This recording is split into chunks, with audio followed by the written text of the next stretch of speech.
ಧರ್ಮಸ್ಥಳದ ಪಾಂಗಣ ಪ್ರದೇಶದಲ್ಲಿ ಸುದ್ದಿವಾಹಿನಿ ವರದಿಗಾರರು ಮತ್ತು 3 ಯೂಟ್ಯೂಬರ್ಗಳ ಮೇಲೆ ಸ್ಥಳೀಯರು ಹಲ್ಲೆ ನಡೆಸಿದ್ದು ಧರ್ಮಸ್ಥಳ ಉಜಿರೆಯಲ್ಲಿ ಪರಿಸ್ಥಿತಿ ಬೂದಿ ಮುಚ್ಚಿದ ಕೆಂಡದಂತಿದೆ. ಪರಿಸ್ಥಿತಿ ವಿಕೋಪಕ್ಕೆ ತಿರುಗುತ್ತಿದ್ದಂತೆ ಪೊಲೀಸರು ಲಘು ಲಾಠಿ ಪ್ರವಾಹ ನಡೆಸಿದ್ದಾರೆ. ಧರ್ಮಸ್ಥಳದ ವಿಚಾರದಲ್ಲಿ ಅಪಪ್ರಚಾರ ನಡೆಸುತ್ತಿದ್ದಾರೆಂದು ಆರೋಪಿಸಿ ಯೂಟ್ಯೂಬರ್ಗಳ ಮೇಲೆ ಸ್ಥಳೀಯರು ಹಲ್ಲೆ ನಡೆಸಿದ್ದಾರೆ. ಈ ವೇಳೆ ವರದಿ ಮಾಡಲು ಹೋದ ಖಾಸಗಿ ವಾಹಿನಿ ವರದಿಗಾರ ಹಾಗೂ ಕ್ಯಾಮರಾಮನ್ ಮೇಲೂ ಕೂಡ ಹಲ್ಲೆ ನಡೆಸಲಾಗಿದೆ. ಧರ್ಮಸ್ಥಳದಲ್ಲಿ ಪ್ರಕ್ಷುಬ್ಧ ವಾತಾವರಣ ನಿರ್ಮಾಣವಾಗಿದೆ. ಧರ್ಮಸ್ಥಳದಲ್ಲಿ ಎಸ್ಐಟಿ ಅಧಿಕಾರಿಗಳಿಂದ ಶವಶೋಧ ವಿಚಾರದಲ್ಲಿ ಪರ ವಿರೋಧ ಗುಂಪುಗಳ ನಡುವೆ ವಾಗ್ವಾದ ದಿನದಿಂದ ದಿನಕ್ಕೆ ನಡೆಯುತ್ತಾನೆ ಇದೆ. ನಿನ್ನೆ ಸಂಜೆ ಈ ಜಟಾಪಟಿ ತಾರಕಕ್ಕೇರಿದೆ. ಧರ್ಮಸ್ಥಳದ ಪಾಂಗಣದಲ್ಲಿ 2 ಗುಂಪುಗಳ ನಡುವೆ ಮಾರಾಮಾರಿ ನಡೆದಿದೆ. 3 ಯೂಟ್ಯೂಬರ್ಗಳ ಮೇಲೆ ಸ್ಥಳೀಯರು ಹಲ್ಲೆ ನಡೆಸಿದ್ದಾರೆ. ಧರ್ಮಸ್ಥಳ ಕ್ಷೇತ್ರ ಅಪಪ್ರಚಾರ ಸಹಿಸಿಲ್ಲ ಎಂದು ಸ್ಥಳೀಯರು ಆಕ್ರೋಶ ಹೊರಹಾಕಿದ್ದಾರೆ. ಯಾಕಂದ್ರೆ ಈ ಯೂಟ್ಯೂಬರ್ಗಳು ದಿನದಿಂದ ದಿನಕ್ಕೆ ಬರೀ ಸುಳ್ಳು ಸುದ್ದಿಯನ್ನ ಹಬ್ಬಿಸಿ ಧರ್ಮಸ್ಥಳವನ್ನ ಮಾಲಿನ್ಯಗೊಳಿಸುತ್ತಿದ್ದಾರೆ. ಧರ್ಮಸ್ಥಳದ ಪ್ರತಿಷ್ಠೆಗೆ ಧಕ್ಕೆ ತರುತ್ತಿದ್ದಾರೆ. ಇದರಿಂದ ಕೋಪಗೊಂಡಂತಹ ಸ್ಥಳೀಯರು ಈ ಯೂಟ್ಯೂಬರ್ಸ್ಗಳನ್ನ ಚೆನ್ನಾಗಿ ಥಳಿಸಿದ್ದಾರೆ. ಈ ವೇಳೆಯಲ್ಲಿ ಪರಿಸ್ಥಿತಿ ಉದ್ವಿಗ್ನಗೊಳ್ಳುತ್ತಿದ್ದಂತೆಯೇ ಪೊಲೀಸರು ಲಾಠಿ ಚಾರ್ಜ್ ಮಾಡಿ ಚದುರಿಸಲು ಪ್ರಯತ್ನಿಸಿದ್ದಾರೆ. ಆದರೆ ಇದಕ್ಕೆ ಬಗ್ಗದ ಪ್ರತಿಭಟನಾಕಾರರು ಪೊಲೀಸ್ ಠಾಣೆ ಮುಂದೆ ಧರಣಿ ಕೂತಿದ್ದಾರೆ. ಧರ್ಮಸ್ಥಳ ಕ್ಷೇತ್ರದ ತೇಜೋವಧೆಯನ್ನ ಮಾಡುತ್ತಿರುವಂತಹವರನ್ನ ಬಂಧಿಸಿ ಎಂದು ಒತ್ತಾಯ ಮಾಡಿದ್ದಾರೆ. ಸ್ಥಳಕ್ಕೆ ಡಿಸಿ ಬರಬೇಕಂತ ಕೂಡ ಪಟ್ಟು ಹಿಡಿದಿದ್ದಾರೆ.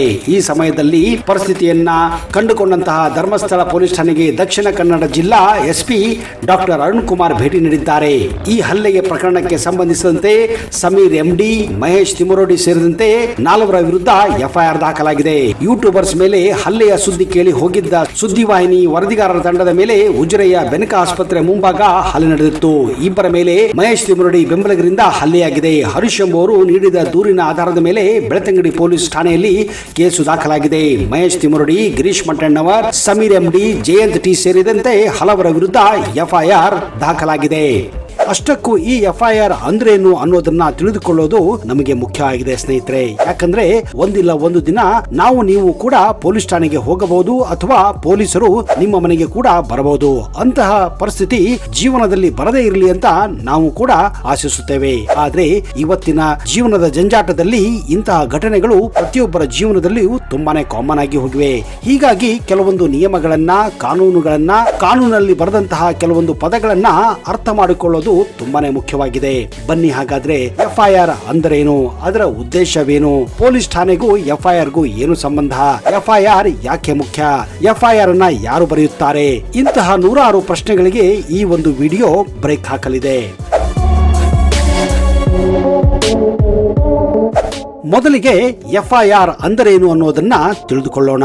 ಎಫ್ಐಆರ್ ಅಂದ್ರೆ ಫಸ್ಟ್ ಇನ್ಫಾರ್ಮೇಶನ್ ರಿಪೋರ್ಟ್ ಅಂತ ಅರ್ಥ. ಕನ್ನಡದಲ್ಲಿ ಹೇಳಬೇಕೆಂದ್ರೆ ಇದನ್ನ ಪ್ರಥಮ ಮಾಹಿತಿ ವರದಿ ಅಂತ ಕರೆಯಲಾಗುತ್ತದೆ. ಸಿಂಪಲ್ ಆಗಿ ಹೇಳಬೇಕಂದ್ರೆ ಯಾವುದೇ ಒಂದು ಅಪರಾಧ ನಿಮ್ಮ ಜೊತೆ ಆಗಲಿ ಅಥವಾ ನಿಮ್ಮ ಸುತ್ತಮುತ್ತ ಆದಾಗ ಅದನ್ನ ಪೊಲೀಸರಿಗೆ ತಿಳಿಸಿದಾಗ ಪೊಲೀಸರು ತಮ್ಮ ರೆಕಾರ್ಡ್ಸ್ ಬುಕ್ ನಲ್ಲಿ ಬರೆಯುವಂತಹ ಒಂದು ವರದಿಯನ್ನ ಎಫ್ಐಆರ್ ಅಂತ ಕರೆಯಲಾಗುತ್ತದೆ. ಹೌದು, ಯಾವುದೇ ಒಂದು ಅಪರಾಧ ತನಿಖೆ ಮಾಡೋಕೆ ಮೊದಲು ಬೇಕಾಗುವುದೇ ಎಫ್ಐಆರ್ ಇಲ್ಲದೆ ಯಾವುದೇ ಒಂದು ಅಪರಾಧ ತನಿಖೆಯನ್ನ ಮಾಡಲು ಸಾಧ್ಯವೇ ಇಲ್ಲ. ಇದು ಪೊಲೀಸರಿಗೆ ಸಾಕ್ಷಿಯನ್ನ ಸಂಗ್ರಹಿಸಲು ಮತ್ತು ಅಗತ್ಯ ಕ್ರಮಗಳನ್ನ ಕೈಗೊಳ್ಳಲು ಅನುವು ಮಾಡಿಕೊಡುತ್ತದೆ. ಈಗ ಒಂದು ಪ್ರಶ್ನೆ ಬರುತ್ತದೆ, ಯಾರ್ಯಾರು ಎಫ್ಐಆರ್ ಅನ್ನ ದಾಖಲಿಸಬಹುದು ಅಂತ.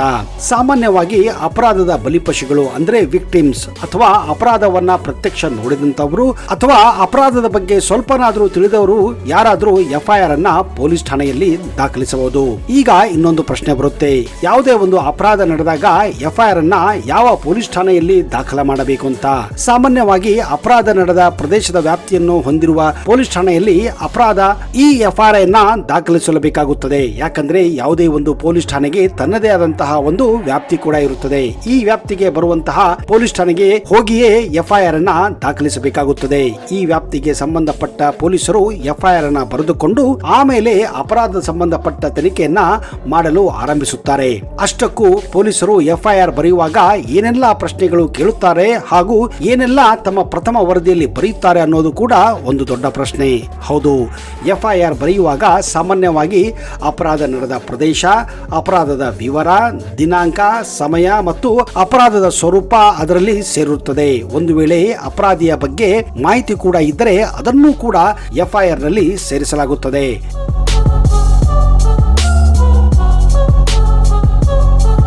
ಯಾಕಂದ್ರೆ ಕೆಲವು ಸಂದರ್ಭಗಳಲ್ಲಿ ಯಾವುದೋ ಒಂದು ಮಹಿಳೆ ಮೇಲೆ ಅತ್ಯಾಚಾರ ನಡೆದಾಗ ಅತ್ಯಾಚಾರ ನಡೆಸಿದಂತಹ ವ್ಯಕ್ತಿಯನ್ನ ಆ ಮಹಿಳೆ ಗುರುತು ಮಾಡಿದ್ದರೆ ಆ ವ್ಯಕ್ತಿಯ ಬಗ್ಗೆ ಆ ಮಹಿಳೆ ನೇರವಾಗಿ ಅವನ ಬಗ್ಗೆ ಅವನ ವಿವರವನ್ನ ಪೊಲೀಸ್ ಠಾಣೆಯಲ್ಲಿ ಎಫ್ಐಆರ್ ನಲ್ಲಿ ಕೊಡಬಹುದು.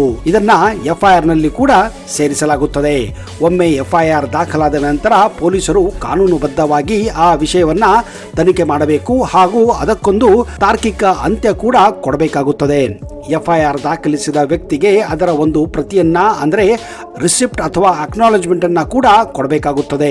ಒಂದು ವೇಳೆ ಪೊಲೀಸರು ಎಫ್ಐಆರ್ ದಾಖಲೆ ಮಾಡಿದಾಗ ಪೊಲೀಸರಿಂದ ನೀವು ಅದರ ಒಂದು ಕಾಪಿಯನ್ನ ಪಡೆಯಬೇಕು ಮತ್ತು ಮುಂದಿನ ರೆಕಾರ್ಡ್ಸ್ಗಾಗಿ ಅದನ್ನ ನಿಮ್ಮ ಬಳಿ ಇಟ್ಟುಕೊಳ್ಳಬೇಕಾಗುತ್ತದೆ.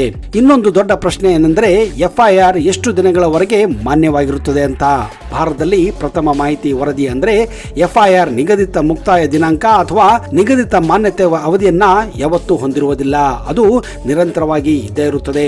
ಯಾವುದೇ ಒಂದು ಅಪರಾಧ ತನಿಖೆ ಮುಗಿಸಿ ಎಲ್ಲಿಯವರೆಗೆ ನ್ಯಾಯಾಲಯ ಅದಕ್ಕೆ ಒಂದು ತಾರ್ಕಿಕ ನಿರ್ಣಯವನ್ನ ಕೊಡುವುದಿಲ್ಲವೋ ಅಲ್ಲಿಯವರೆಗೆ ಆ ಎಫ್ಐಆರ್ ಮಾನ್ಯತೆ ಅಂದ್ರೆ ವ್ಯಾಲಿಡಿಟಿಯನ್ನ ಹೊಂದಿರುತ್ತದೆ. ಎಂತಹ ಸಂದರ್ಭದಲ್ಲಿ ಎಫ್ಐಆರ್ ಅನ್ನ ದಾಖಲಿಸಲಾಗುತ್ತದೆ ಅಥವಾ ಎಂತಹ ಸಂದರ್ಭದಲ್ಲಿ ಎಫ್ಐಆರ್ ಅನ್ನ ದಾಖಲಿಸಲಾಗುವುದಿಲ್ಲ ಅನ್ನುವುದು ಕೂಡ ಒಂದು ದೊಡ್ಡ ಪ್ರಶ್ನೆ. ಎಫ್ಐಆರ್ ಅನ್ನ ಯಾವಾಗಲೂ ಗಂಭೀರ ಅಪರಾಧದ ಸಂದರ್ಭದಲ್ಲಿ ಮಾತ್ರ ದಾಖಲಿಸಲಾಗುತ್ತದೆ. ಹೌದು, ಗುರುತಿಸಬಹುದಾದಂತಹ ಗಂಭೀರ ಅಪರಾಧಗಳನ್ನ ಕಾಗ್ನಿಸೇಬಲ್ ಅಫೆನ್ಸ್ ಅಂತ ಕರೆಯಲಾಗುತ್ತದೆ. ಉದಾಹರಣೆಗೆ ಕೊಲೆ, ಅತ್ಯಾಚಾರ, ದರೋಡೆ, ಅಪಹರಣ, ಭೀಕರ ಹಲ್ಲೆ ಮುಂತಾದವುಗಳು ಕಾಗ್ನಿಸೇಬಲ್ ಅಫೆನ್ಸ್ ಆಗಿವೆ, ಅಂದ್ರೆ ಗಂಭೀರ ಅಪರಾಧಗಳಾಗಿವೆ. ಇಂತಹ ಅಪರಾಧಗಳಿಗೆ ಮಾತ್ರ ಎಫ್ಐಆರ್ ಅನ್ನ ದಾಖಲೆ ಮಾಡಲಾಗುತ್ತದೆ. ಅಂದ್ರೆ ಯಾವುದೇ ಅಪರಾಧ ತಕ್ಷಣವೇ ಗುರುತು ಹಿಡಿಯಬಹುದಂತಹ ಗಂಭೀರ ಅಪರಾಧಗಳು ಇವುಗಳಾಗಿರುತ್ತವೆ. ಇಂತಹ ಸಂದರ್ಭದಲ್ಲಿ ಪೊಲೀಸರು ವಾರಂಟ್ ಇಲ್ಲದೆ ಅಪರಾಧಿಯನ್ನ ಬಂಧಿಸಬಹುದು ಮತ್ತು ಮ್ಯಾಜಿಸ್ಟ್ರೇಟ್ ಅನುಮತಿ ಅಗತ್ಯವಿಲ್ಲದೆ ತನಿಖೆ ಕೂಡ ಮಾಡಬಹುದಾಗಿದೆ.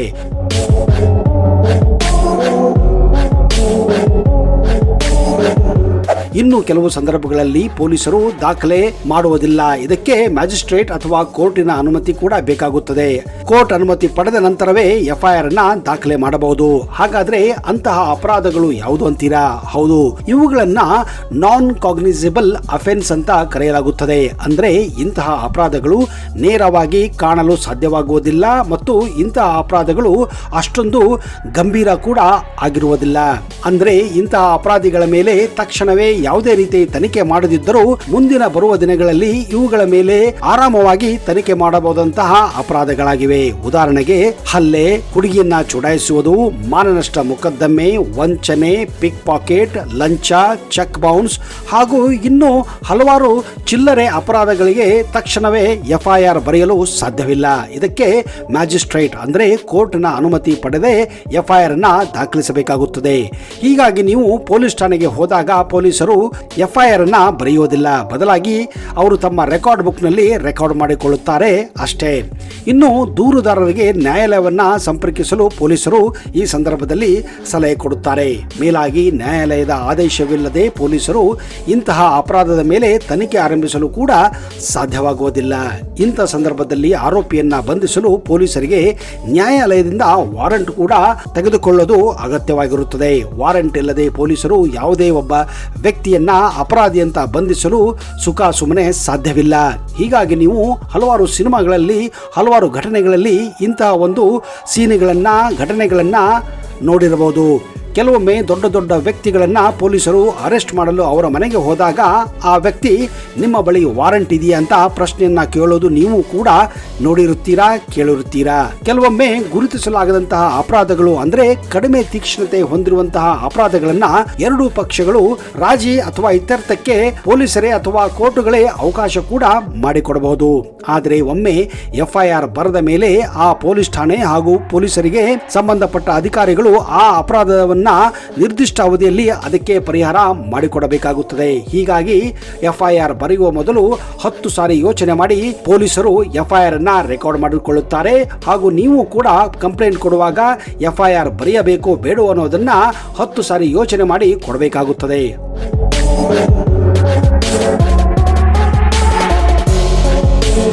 ಒಂದು ಸಾರಿ FIR ಬರೆದ ಮೇಲೆ ಮುಂದಿನ 24 ಗಂಟೆಯಲ್ಲಿ ಅಪರಾಧಿಯನ್ನ ಹಿಡಿದು ಮ್ಯಾಜಿಸ್ಟ್ರೇಟ್ ಮುಂದೆ ಅವರನ್ನ ಒಪ್ಪಿಸಬೇಕಾಗುತ್ತದೆ. ಆಮೇಲೆ ನ್ಯಾಯಾಲಯ ಆ ಅಪರಾಧದ ಬಗ್ಗೆ ಇನ್ನಷ್ಟು ತನಿಖೆ ನಡೆಸಲು 14 ದಿವಸಗಳ ಅವಕಾಶ ಮಾಡಿಕೊಡುತ್ತದೆ. ಮುಂದೆ ಪೊಲೀಸರು ಅಪರಾಧಿಯನ್ನ ಹಿಡಿದು ಅಪರಾಧ ಮಾಡಿದ ಎಲ್ಲಾ ವ್ಯಕ್ತಿಗಳನ್ನು ಹಿಡಿಯಲು ಜಾಲವನ್ನ ಬಿಸಾಕುತ್ತಾರೆ. ಆಮೇಲೆ ಅಪರಾಧಿಯನ್ನ ಕಲೆ ಹಾಕಲು ಅವರಿಂದ ನಡೆದ ಅಪರಾಧದ ಬಗ್ಗೆ ಸಂಪೂರ್ಣವಾದ ಮಾಹಿತಿಯನ್ನ ಪಡೆದು ಆ ವರದಿಯನ್ನು ಪೊಲೀಸರು ನ್ಯಾಯಾಲಯಕ್ಕೆ ಒಪ್ಪಿಸಬೇಕಾಗುತ್ತದೆ. ಆ ವರದಿಯನ್ನ ಚಾರ್ಜ್ ಶೀಟ್ ಅಂತ ಕೂಡ ಕರೆಯಲಾಗುತ್ತದೆ. ಈ ಒಂದು ಪದವನ್ನು ಕೂಡ ಆಗಾಗ ಕೇಳಿರಬಹುದು. ಇದನ್ನ ಕನ್ನಡದಲ್ಲಿ ಆರೋಪ ಪಟ್ಟಿ ಅಂತ ಕೂಡ ಹೇಳಲಾಗುತ್ತದೆ. ಸ್ನೇಹಿತರೆ, ಈಗ ಇನ್ನೊಂದು ದೊಡ್ಡ ಪ್ರಶ್ನೆ ಬರುತ್ತದೆ. ಪೊಲೀಸರು ತಮಗೆ ಬಂದ ಹಾಗೆ FIR ಅನ್ನ ಮುಚ್ಚಬಹುದಾ ಅಂತ? ನೋ, ಇಲ್ಲ ಸ್ನೇಹಿತರೆ. ಯಾವುದೇ ಪೊಲೀಸರು ಒಮ್ಮೆ FIR ದಾಖಲಿಸಿದರೆ ಅದನ್ನ ಏಕಪಕ್ಷವಾಗಿ ಮುಚ್ಚಲು ಸಾಧ್ಯವೇ ಇಲ್ಲ. ಪೊಲೀಸರು ಅದನ್ನ ತನಿಖೆ ನಡೆಸಿ ಯಾವುದೇ ಪುರಾವೆ ಸಿಗದಿದ್ದರೆ ಮ್ಯಾಜಿಸ್ಟ್ರೇಟ್ಗೆ ಮುಕ್ತಾಯದ ವರದಿಯನ್ನ ಸಲ್ಲಿಸಬಹುದು. ಅಂದ್ರೆ ಅಂತಿಮವಾಗಿ ಪ್ರಕರಣವನ್ನ ಮುಕ್ತಾಯಗೊಳಿಸಬೇಕೇ ಅಥವಾ ಬೇಡವೇ ಎಂಬುದನ್ನ ಕೊನೆಗೆ ನಿರ್ಧರಿಸುವುದು ನ್ಯಾಯಾಲಯ ಹಾಗೂ ಆ ನ್ಯಾಯಾಲಯದ ಜಡ್ಜ್ ಆಗಿದ್ದಾರೆ. ಈಗ ಇನ್ನೊಂದು ಪ್ರಶ್ನೆ, ಸಾಕ್ಷ್ಯಗಳಿಲ್ಲದೆ ಆಧಾರಗಳಿಲ್ಲದೆ ಪೊಲೀಸರು FIR ಅನ್ನ ದಾಖಲೆ ಮಾಡಬಹುದಾ ಇಲ್ಲವಾ ಅಂತ? ಹೌದು, ಖಚಿತವಾದ ಪುರಾವೆಗಳೇ ಇಲ್ಲದೆ ಪೊಲೀಸರು FIR ಅನ್ನ ದಾಖಲೆ ಮಾಡಬಹುದು. ಇನ್ನೊಂದು ಎಲ್ಲರಿಗೂ ಕಾಡುವ ಪ್ರಶ್ನೆ ಏನೆಂದ್ರೆ, FIR ದಾಖಲಿಸಲು ಏನಾದರೂ ಕಾಲದ ಮಿತಿ ಇದೆಯಾ ಇಲ್ಲವಾ ಅಂತ. ಉದಾಹರಣೆಗೆ, ನಿಮ್ಮ ಜೊತೆ ಒಂದು ಅಪರಾಧ ನಡೆದಿದೆ ಅಂತ ತಿಳಿದುಕೊಳ್ಳಿ. ಆದರೆ ನೀವು ಆ ವ್ಯಕ್ತಿಯ ಬಗ್ಗೆ ಕಂಪ್ಲೇಂಟ್ ಮಾಡಲು ಹಿಂದೆ ಮುಂದೆ ಮಾಡುತ್ತೀರಾ. ಕೆಲವೊಮ್ಮೆ ಆ ವ್ಯಕ್ತಿ ಪ್ರಭಾವಿ ವ್ಯಕ್ತಿಯಾಗಿರಬಹುದು ಅಥವಾ ಯಾವುದೇ ಒಬ್ಬ ವ್ಯಕ್ತಿಯಾಗಿರಬಹುದು. ಸುಮ್ಮನೆ FIR ಮಾಡೋದು ಬೇಡ ಅಂತ ಸುಮ್ಮನೆ ಇರುತ್ತೀರಾ. ಆದ್ರೆ ಕೊನೆಗೆ ಒಂದು ದಿವಸ ಆ ವ್ಯಕ್ತಿಯ ಬಗ್ಗೆ, ನಿಮ್ಮ ಮೇಲೆ ನಡೆದಂತಹ ಅತ್ಯಾಚಾರದ ಬಗ್ಗೆ FIR ಮಾಡಲು ಮುಂದಾಗುತ್ತೀರಾ.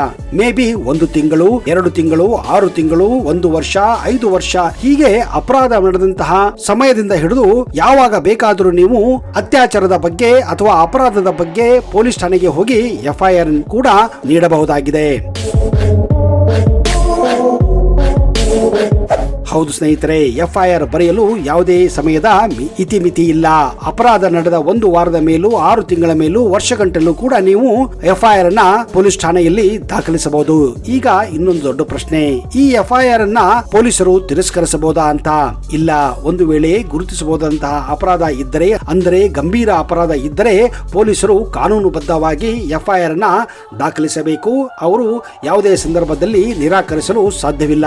ಇದು CRPC ಸೆಕ್ಷನ್ 173 ಅಡಿಯಲ್ಲಿ ಇದನ್ನ ದಾಖಲಿಸಲು ಅವರಿಗೆ ಆದೇಶ ನೀಡಲಾಗುತ್ತದೆ. ಇನ್ನೊಂದು ದೊಡ್ಡ ಪ್ರಶ್ನೆ, ನೀವು ಕೊಟ್ಟ FIR ಅನ್ನ ನೀವೇ ಹಿಂದೆ ಪಡೆಯಬಹುದು ಅಂತ. ಇಲ್ಲ ಸ್ನೇಹಿತರೆ, ನೀವು ನೇರವಾಗಿ ಪೊಲೀಸ್ ಠಾಣೆಗೆ ಹೋಗಿ ನೀವು ಕೊಟ್ಟಂತಹ FIR ಅನ್ನ ಹಿಂದೆ ತೆಗೆದುಕೊಳ್ಳಲು ಸಾಧ್ಯವಿಲ್ಲ. ಅದೇನಿದ್ರೂ ನ್ಯಾಯಾಲಯದ ಮೂಲಕವೇ ನೀವು FIR ಅನ್ನ ಹಿಂಪಡೆಯಬೇಕಾಗುತ್ತದೆ. ಅದಕ್ಕೂ ನೀವು ತಕ್ಕ ಕಾರಣಗಳನ್ನು ಕೂಡ ಕೊಡಬೇಕಾಗುತ್ತದೆ. ಇತ್ತೀಚೆಗೆ ಟೆಕ್ನಾಲಜಿ ಜಾಸ್ತಿಯಾಗಿದ್ದ ಕಾರಣ ನೀವು ಕೇವಲ ಆಫ್ಲೈನ್ಗೆ, ಅಂದ್ರೆ ಪೊಲೀಸ್ ಠಾಣೆಗೆ ಹೋಗಿ FIR ದಾಖಲೆ ಮಾಡದೇ ಇರಬಹುದು. ನೀವು ಈ FIR ಅಂತ ಆನ್ಲೈನ್ ಅಲ್ಲೂ ಕೂಡ ಮಾಡಬಹುದಾಗಿದೆ. ಭಾರತದ ಅನೇಕ ರಾಜ್ಯಗಳಲ್ಲಿ, ನಮ್ಮ ಕರ್ನಾಟಕದಲ್ಲಿಯೂ ಕೂಡ ತಮ್ಮ ಪೊಲೀಸ್ ವೆಬ್ಸೈಟ್ ಮೂಲಕ ಆನ್ಲೈನ್ FIR ನೋಂದಣಿ ಅವಕಾಶ ಮಾಡಿಕೊಡಲಾಗುತ್ತಿದೆ. ಇದರಿಂದ ನೀವು ಈ ಪ್ರಕ್ರಿಯೆಯನ್ನ ಸುಲಭವಾಗಿ ಆನ್ಲೈನ್ ಮೂಲಕವೇ FIR ಅನ್ನ ದಾಖಲೆ ಮಾಡಬಹುದು. ಝೀರೋ FIR ಅಂದ್ರೆ ಶೂನ್ಯ FIR ಅಂತ ಕೂಡ ಒಂದು ಪದ್ಧತಿ ಇದೆ. ಹೊಸ ಭಾರತೀಯ ನಾಗರಿಕ ಸುರಕ್ಷಾ ಸಂಹಿತೆ ಅಂದ್ರೆ BNSS ಅಡಿಯಲ್ಲಿ ವ್ಯಕ್ತಿಗಳು ಯಾವುದೇ ಪೊಲೀಸ್ ಠಾಣೆಯಲ್ಲಿ ನ್ಯಾಯವ್ಯಾಪ್ತಿಯನ್ನು ಲೆಕ್ಕಿಸದೆ ತ್ವರಿತ ವರದಿ ಮಾಡುವಿಕೆಯನ್ನ ಖಚಿತಪಡಿಸಿಕೊಳ್ಳಲು ಶೂನ್ಯ FIR ಅನ್ನ ಸಲ್ಲಿಸಬಹುದಾಗಿದೆ. ನಾನೇ ಮೊದಲೇ ಹೇಳಿದ ಹಾಗೆ, ನೀವು ಒಂದು ವೇಳೆ ಆಫ್ಲೈನ್ ಅಂದ್ರೆ ನೇರವಾಗಿ ಪೊಲೀಸ್ ಠಾಣೆಗೆ ಹೋಗಿ FIR ನೀಡಬೇಕೆಂದ್ರೆ ಅದು ನೀವು ಆ ವ್ಯಾಪ್ತಿಯಲ್ಲಿ ಬರುವಂತಹ ಪೊಲೀಸ್ ಠಾಣೆಗೆ ಹೋಗಿಯೇ ನೀವು FIR ಅನ್ನ ಸಲ್ಲಿಸಬಹುದು. ಆದ್ರೆ ಈಗ ಇತ್ತೀಚೆಗೆ ಝೀರೋ FIR ಅನ್ನುವ ಪದ್ಧತಿಯನ್ನು ಕೂಡ ತಂದಿದ್ದಾರೆ. ಅಂದ್ರೆ ಇದು ತಕ್ಷಣವೇ ನಿಮ್ಮ ಜೊತೆ ಏನಾದರೂ ಅಪರಾಧ ನಡೆದಾಗ ಅದನ್ನ ಹತ್ತಿರದ ಯಾವುದೇ ಪೊಲೀಸ್ ಠಾಣೆಗೆ ಹೋಗಿ ನೇರವಾಗಿ FIR ಅನ್ನ ದಾಖಲಿಸಬಹುದು. ಮುಂದೆ ಇದನ್ನ ಆ ಸಂಬಂಧಪಟ್ಟ ಠಾಣೆಗಳಿಗೆ ವರ್ಗಾಯಿಸಬಹುದಾಗಿದೆ. ಇದನ್ನ ಶೂನ್ಯ ಅಥವಾ ಝೀರೋ FIR ಅಂತ ಕೂಡ ಕರೆಯಲಾಗುತ್ತದೆ. ಅಂದ ಹಾಗೆ ಮೊಟ್ಟ ಮೊದಲ ಬಾರಿಗೆ ಭಾರತದಲ್ಲಿ 1861ರಲ್ಲಿ ಬ್ರಿಟಿಷರು ಭಾರತವನ್ನ ಆಳುತ್ತಿರುವಾಗ ಮೊಟ್ಟ ಮೊದಲ ಬಾರಿಗೆ ಈ FIR ಅನ್ನ ದಾಖಲೆ ಮಾಡಲಾಗಿತ್ತು ಹಾಗೂ ಈ ಕಾನೂನನ್ನ ಜಾರಿಗೆ ತಂದಿದ್ದರು. ಹೀಗೆ ಬ್ರಿಟಿಷರು ಪ್ರಾರಂಭ ಮಾಡಿದ ಹಲವಾರು ಕಾಯ್ದೆಗಳು ಈಗಲೂ ಕೂಡ ನಮ್ಮ ಭಾರತದಲ್ಲಿ ಇವೆ. ಆದರೆ ಇಂತಹ ಕೆಲವೊಂದು ಕಾಯ್ದೆಗಳನ್ನ ಕಾಲಾಂತರಗಳಲ್ಲಿ ಅವುಗಳನ್ನ ಬದಲಾಯಿಸಲಾಗುತ್ತಿದೆ, ಅಂದ್ರೆ ಅಪ್ಡೇಟ್ ಕೂಡ ಮಾಡಲಾಗುತ್ತಿದೆ. ಸ್ನೇಹಿತರೆ, FIR ಬಗ್ಗೆ ಈ ಮಾಹಿತಿ ಹೇಗನಿಸಿತು? ಈ ಎಲ್ಲ ಮಾಹಿತಿ ನಿಮಗೆ ಇಷ್ಟವಾಗಿದ್ದರೆ ಈ ಒಂದು ವಿಡಿಯೋನ ಲೈಕ್ ಮಾಡಿ ಹಾಗೂ ನಿಮ್ಮ ಅನಿಸಿಕೆಯನ್ನ ದಯವಿಟ್ಟು ಕಮೆಂಟ್ ಬಾಕ್ಸ್ ಅಲ್ಲಿ ಹಾಕಿ.